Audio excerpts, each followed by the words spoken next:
News européenne. And the moon still floating high. Le magazine de la Maison de l'Europe Bordeaux-Aquitaine.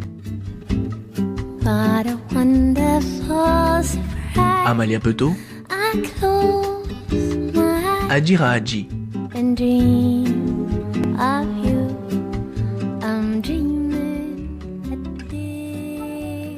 Bonjour à tous, bonjour Adjira et bienvenue pour cette nouvelle pause européenne. Au sommaire de cette nouvelle émission, un tout petit pays qui fait aussi partie de l'Union européenne, c'est Malte. Et oui, Amalia, Malte, c'est un État insulaire qui est dans l'Union européenne depuis le 1er mai 2004 et dans la zone euro depuis le 1er janvier 2008. C'est le plus petit État de l'Union européenne, mais aussi le plus dense au monde. Et pour avoir une vision plus intime de cette île et de ses habitants, nous avons donc interviewé le consul honoraire de Malte à Bordeaux, Marcello Rodil. Malte, comme vous l'avez dit, c'est aujourd'hui un peu plus de 400 000 habitants, une densité de la population assez élevée. Pour que les gens puissent visualiser, je le prends souvent comme exemple, l'île de Malte, ça serait notre île d'Oléron en termes de superficie, pas plus grand que l'île d'Oléron. Donc projetez-vous en État sur l'île d'Oléron avec un président de la République, avec un parlement, avec des écoles, des institutions. Beaucoup de particularismes. C'est une des îles les plus européennes, enfin c'est l'État le plus européen de l'Europe, si je puis dire, même si Malte ne fait partie que de l'Union européenne depuis 2004 et nous avons l'euro depuis le 1er janvier 2008, puisque depuis le XVIe siècle déjà, l'ordre de Malte, qui était, on le sait, alimenté par toutes les cours d'Europe, la France, l'Italie, l'Angleterre, l'Allemagne, et quelques autres pays, envoyer ses meilleurs architectes, ses meilleurs poètes, ses sculpteurs et surtout ses guerriers pour défendre à l'époque la chrétienté qui était partie de Jérusalem, puisque l'ordre de Malte, qui est distinct de la République de Malte, je fais une petite parenthèse, on me demande souvent quel est le lien avec l'ordre de Malte.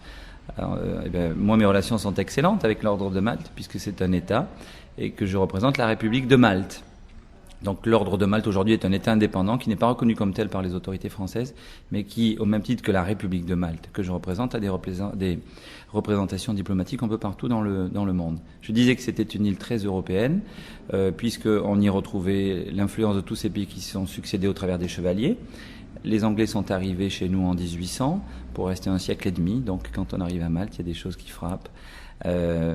Aussi au niveau de la cuisine, puisqu'on retrouve une influence anglaise au cœur de la Méditerranée en ce qui concerne la cuisine, mais ça c'est plutôt anecdotique. On roule à gauche, on parle anglais, on parle le maltais, qui est une langue sémitique, plus précisément c'est une langue arabe, le maltais, mais qui a la particularité d'être une langue avec un alphabet romain. Toutes ces choses-là font que on se sent parfois un peu étranger, mais vite chez soi, puisqu'on retrouve beaucoup de choses qui nous relient à notre pays d'origine quand on vient de la vieille Europe. On peut faire plein de choses à Malte. Donc on peut aller à la plage, comme je l'ai dit. On peut apprendre l'anglais. On reçoit aujourd'hui et beaucoup d'Aquitains, des petits Bordelais, des Girondins, des Charentais en Malte de langue étrangère. On reçoit plusieurs dizaines de milliers d'étudiants qui viennent perfectionner leur niveau d'anglais. C'est beaucoup plus amusant que d'aller dans le sud-est de l'Angleterre, avec tout le respect que j'ai pour mes cousins anglais. C'est une île qui est très attachante, donc on fiche beaucoup de souvenirs et puis on y pratique plus facilement l'anglais. J'en suis l'illustration, puisque la première fois que je me suis rendu à Malte, c'était il y a 27 ans, en tant qu'étudiant, en bon franco-italien, je m'étais rendu à Malte pour apprendre l'anglais. Je ne suis pas revenu avec l'accent de la reine, je n'avais pas le Queen's English, mais plutôt l'accent du colonel Kadhafi. Mais je ne faisais pas de faute et j'étais quasiment bilingue. Donc merci Malte. Voilà. Que dire d'autre? C'est une île qui est je le disais, au cœur de la Méditerranée, mais au cœur de l'actualité, puisque c'est une passerelle entre l'Europe et l'Afrique, qui est très proche de la Libye. Et le Maltais, au travers de sa culture multiple, le Maltais comprend beaucoup de choses. Il est à la fois méditerranéen, il est à la fois anglais, puisque les Anglais sont restés de 1800 à 1964. Les gens apprennent l'anglais. Beaucoup de petits Maltais vont étudier à l'étranger. On reçoit les programmes italiens, donc on est très proche de la culture italienne. Les premières côtes italiennes sont à 90 km. Donc vous baignez dans un contexte assez européen. Anglais, le maltais, qui est une langue arabe, l'italien, et puis au niveau de la culture, donc on retrouve un peu ce melting pot. Donc c'est un peu déroutant, mais c'est à la fois très attachant et très invitant pour tous ceux qui ne connaissent pas encore notre pays. Si vous avez envie d'en savoir plus, n'hésitez pas à nous rejoindre lors de la soirée culturelle dédiée à Malte, le 14 décembre prochain, à la Maison de l'Europe, place Jean Jaurès à Bordeaux. Et toutes les infos sont sur le site de la MEBA, donc la Maison de l'Europe Bordeaux-Aquitaine, europe-bordeaux.eu. L'Europe. Dans l'actualité européenne, cette semaine à Gira, il est question de santé, de la crise, mais Noël oblige, on commence par la Commission européenne qui ne souhaite pas retrouver n'importe quel jouet sous le sapin. En effet, c'est le sens de la campagne européenne pour la sécurité des jouets lancée par le vice-président Antonio Tajani. Depuis juillet 2011, les jouets vendus dans l'Union européenne doivent être conformes aux règles de sécurité les plus strictes du monde. Mais cela ne suffit toujours pas. Et à quoi faire attention en tant que parent pour savoir si un jouet est sûr ou non pour votre enfant? Eh bien, pour vous donner quelques conseils utiles, un clip vidéo sera diffusé sur les chaînes de télévision dans toute l'Europe. Autre réglementation récente, elle porte sur la fixation des prix et le remboursement des produits pharmaceutiques. La Commission européenne souhaite moderniser la législation dans ce domaine pour plus de transparence, des mesures qui ont très peu évolué depuis 20 ans. Et on termine par la sortie d'une nouvelle enquête Eurobaromètre. Et oui, elle révèle que plus d'un tiers des citoyens européens actuellement en activité s'inquiètent à l'idée de perdre leur emploi, un sentiment en hausse depuis 2 ans. Alors à Gira, juste au moment où l'Europe est confrontée à des défis économiques graves, certains grands indicateurs sociaux montrent qu'une large majorité des citoyens ont le sentiment que l'ensemble de l'Union européenne a régressé au cours de la récente période. Oui, de fait, Amalia, 71% des Européens se disent pessimistes quant à une fin proche de la crise économique et 87% estiment que la pauvreté a augmenté depuis 2009. Yo creo que la lucha que él llevó. J'avais la confirmation de la ressemblance de nos points de vue. Le point de vue de cette semaine porte justement sur la crise. Nous avons rencontré Alain Lamassoure, député européen du Parti populaire européen et président de la commission des budgets. Pour lui, tout n'est pas perdu, à condition de se serrer les coudes. Nous sommes en crise. Nous savons bien, tous les Français le savent, que nous ne pourrons sortir de la crise que tous ensemble, Européens, en menant des politiques cohérentes et conjointes. Mais ce qui nous handicape aujourd'hui, c'est que de la crise, de la manière d'en sortir, nous en discutons en France, en franco-français, ils en discutent en Allemagne entre germano-allemands, en Italie, les Italiens de gauche et les Italiens de droite en discutent uniquement du point de vue italien.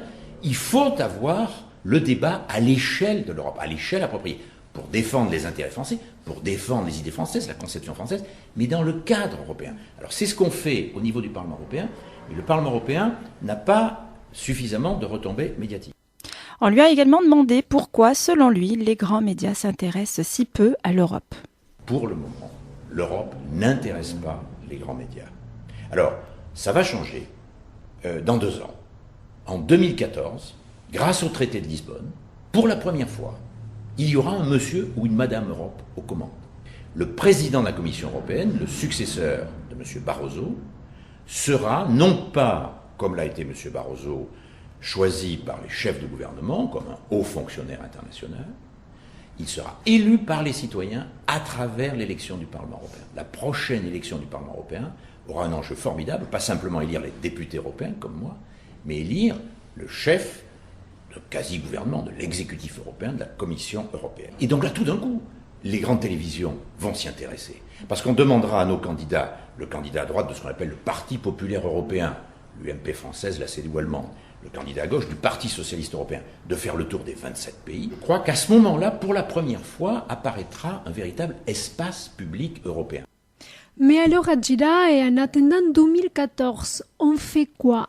Eh bien, Amalia, Alain Lamassoure a une idée sur la question. Un des problèmes de l'Europe et de la politique européenne, c'est que, alors qu'on vitupère la bureaucratie de Bruxelles, il n'y a pas d'administration européenne. les politiques européennes sont exécutées par les administrations nationales. À Bordeaux, il n'y a pas de fonctionnaires européens, il n'y a pas de préfet européen. Et donc, les décisions se prennent à Bruxelles, sont préparées par des fonctionnaires, mais qui sont très peu nombreux. Et en fait, elles sont appliquées, les politiques sont conduites, les budgets sont gérés par les administrations d'État ou les collectivités locales. Et le problème, c'est que du coup, l'opinion publique n'est pas informée de ce que fait l'Europe.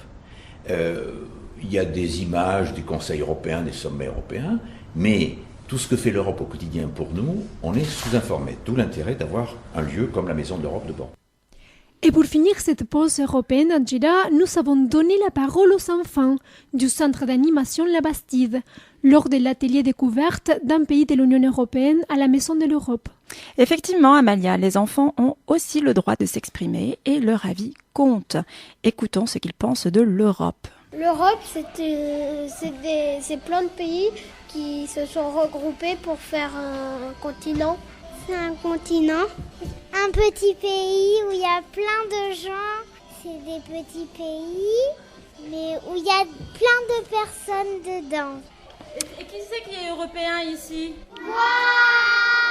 C'est la fin de cette pause européenne. Merci de nous avoir suivis. Rendez-vous la semaine prochaine à 13h40. Et d'ici là, vous pouvez réécouter dès demain l'émission en podcast sur le site de Radio Campus Bordeaux et donc accessible partout dans le monde jusqu'en Argentine.